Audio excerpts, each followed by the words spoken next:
Yo, what's going on, sports people? This is your boy Larry, coming at you from Studio B. Want to welcome you. Um, Today's topic I'm gonna get into is real simple one. Sure by now everybody's heard that Dwayne Haskins got released by the Washington football team.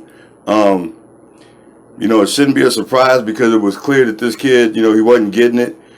He was clearly going to be an off the field train wreck. He broke the COVID protocols twice. Recently last week, he broke the COVID protocols and went to a strip club. Um, but it seems to me Washington took that and they looked at his on the field, his on the field production, and hey, it kind of makes it easy when you have Alex Smith to run your team and you can go ahead and release this guy. So I think having Alex Smith made that decision to release Haskins real easy. But look, guys, there's a bigger issue here because Haskins, he was projected a first round pick. Washington picked him up first round. I mean, and he did look good at Ohio State. But that's the problem, Ohio State. Um, Here's the thing: for as long as you've been watching football, and any of you watch the draft, a lot of coaches, GMs, analysts, they'll tell you that drafting a quarterback isn't exactly exact science. Um, but by now, in my opinion, I think it's real safe to say that we need to start avoiding Ohio State quarterback because I tell you what, let me just name off the last couple Ohio State quarterbacks that came out and went to the NFL. You got Troy Smith, J.T. Barrett, Terrell Pryor, Braxton Miller, Cardell Jones. Who are they playing for now? Nobody. A lot of them barely lasted a season or two. Um, you really want to talk about it? The last Ohio State quarterback to have some success in the NFL was Mike Tomczak. I mean, I'm old enough to know who Mike Tomczak is, but I'm pretty sure a lot of you may not know he was a Bears quarterback. Um, here's the thing, people. With Ohio State and quarterbacks, Ohio State is pretty much, and I've said this before, Ohio State is a skill position school, meaning, your defensive, your defensive guys, cornerbacks, safeties, defensive linemen, those guys that go to Ohio State, they come to the pros and they can play. I mean, look at the Bosa brothers, you know. Then on offense, that's pretty much all skill position. Because listen to some of the great receivers that Ohio State's turned out. Ted Ginn, Chris Carter, Michael Thomas, who's playing for the Saints, Joey Galloway, Santonio Holmes, which is a surprise to me, Terry Glenn.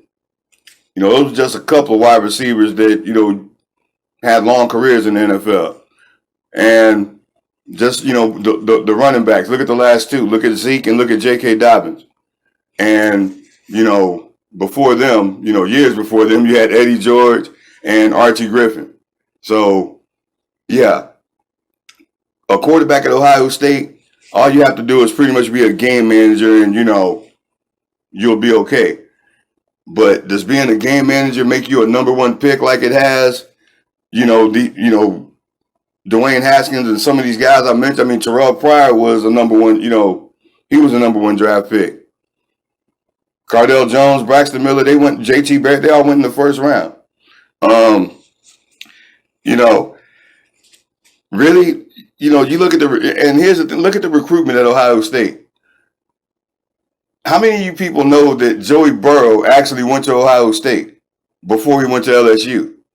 I mean, I'm confused by that because I'm not sure who he was in competition with at Ohio State, but I'm guessing it might have been J.T. Barrett or Cardell Jones or Braxton, one of those guys.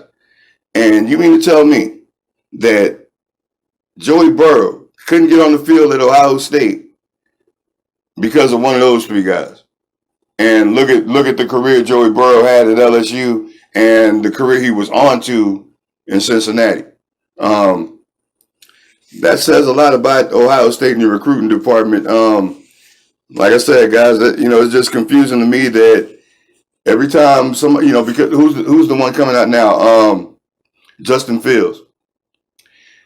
they're picking Justin Fields to go ahead of Trevor Lawrence.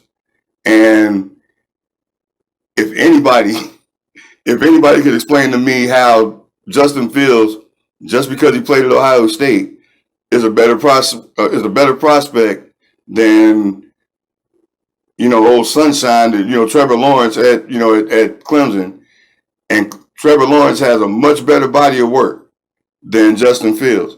But because Justin Fields plays at Ohio State, they're going to put him in the top 2 of quarterbacks to be taken. So, like I said, good luck with that, guys. I'm not seeing it myself, but hey,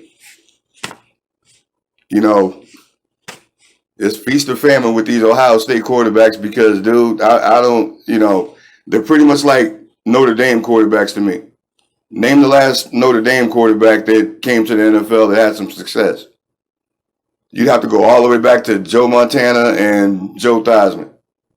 Because Rick Meyer, Brady Quinn, they didn't make it. So, like I said, guys, I'm gonna leave the comments open because I'm pretty sure some Ohio State fans that might want to get at me, and I'm welcome. That's what I'm here for. Hey, if I say something that makes you throw something at your TV screen, I'm doing my job. But don't throw nothing at your TV screen. Just get at me in the comments. That's all I got this week, guys. Well, no, that's not all I have because I'm gonna come back and do my playoff picks, later on in the week. So look out for that. But thanks for watching, guys, and hey, we'll see you next time. Peace.